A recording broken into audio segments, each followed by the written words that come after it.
As the sun sets, they wake up. Our goal is to figure out how to make sure that alligators and humans can share the landscape.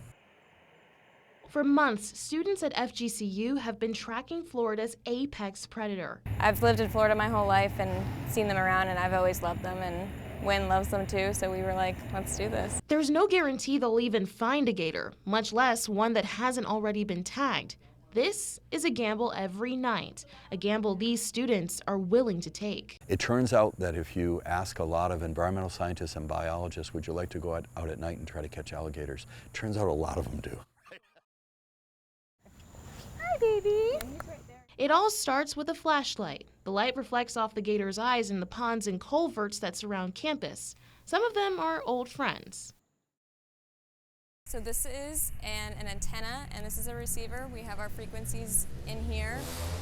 We plug them in, and our gator out there will emit a ping when we're to a certain distance from it. If they find one on campus that isn't tagged, the team uses state-approved methods to catch them. Usually our go-to is we start with an alarm call of a baby that sometimes brings them in.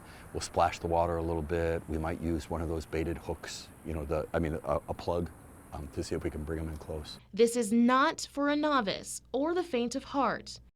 This gives the students a way to safely get the gator to shore. Then, a race against the clock. 20 minutes to measure, check for tags, or add them. One tag goes in the plates on the alligator's tail. Putting in the radio on their back isn't the problem. The other between their webbed toes. Okay, we're about to put the web tag in. Everybody, bear down. Once that's all complete, it's back to their natural habitat they go.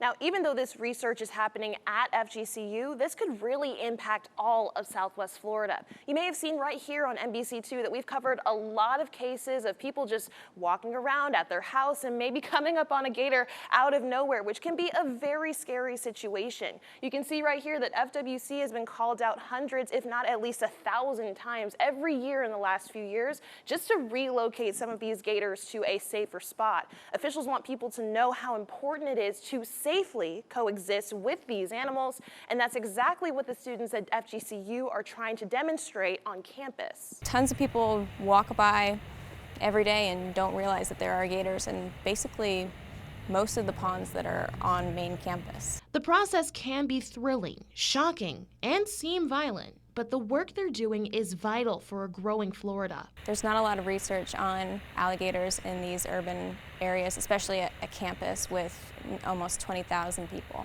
So it's very important to understand their behavior, how they move, especially with all the traffic of cars and people around. Sometimes we're attracted to this landscape because it's cool and different, but then there's really an obligation to understand the difference so that we're interacting in a safe way. Finding better ways to coexist between human and gator in the Florida swamp. Reporting for NBC2, I'm Ashley Graham.